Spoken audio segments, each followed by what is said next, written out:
ഒടുവിൽ ഐക്യരാഷ്ട്രസഭയും പറയുന്നു പലസ്തീനിൽ നടക്കുന്നത് വംശഹത്യ തന്നെ.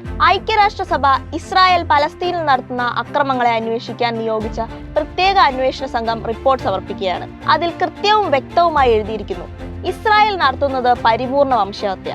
ഒരേ ഒരു ലക്ഷ്യം, പലസ്തീൻ ഉന്മൂലനം. അടുത്തിടെ ഇതാദ്യമായാണ് ഐക്യരാഷ്ട്രസഭ നിയോഗിച്ച ഒരു ഏജൻസി ഗാസ വിഷയത്തിൽ റിപ്പോർട്ട് സമർപ്പിക്കുന്നത്.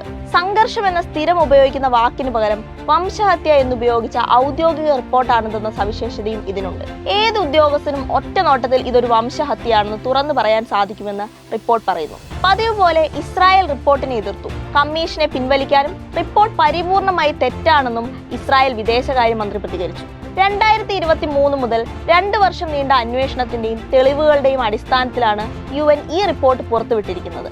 രണ്ടാം ലോക മഹായുദ്ധകാലത്ത് ഹിറ്റ്ലർ നടപ്പിലാക്കിയ വംശഹത്യയെ തുടർന്ന് 1948 ലോകം അംഗീകരിച്ച ജനോസൈഡ് കൺവെൻഷനിൽ കുറ്റകരമായ 5 നടപടികളിൽ 4 ഇസ്രായേൽ ഗാസയിൽ നടപ്പിലാക്കിയെന്നതും ഗൗരവകരമായ കണ്ടെത്തലാണ്. ബെഞ്ചമിൻ നെതന്യാഹു അടക്കം വംശഹത്യ പ്രോത്സാഹിപ്പിച്ചവരുടെ പേരെടുത്തു പറഞ്ഞാണ് റിപ്പോർട്ട് അവസാനിപ്പിക്കുന്നത്.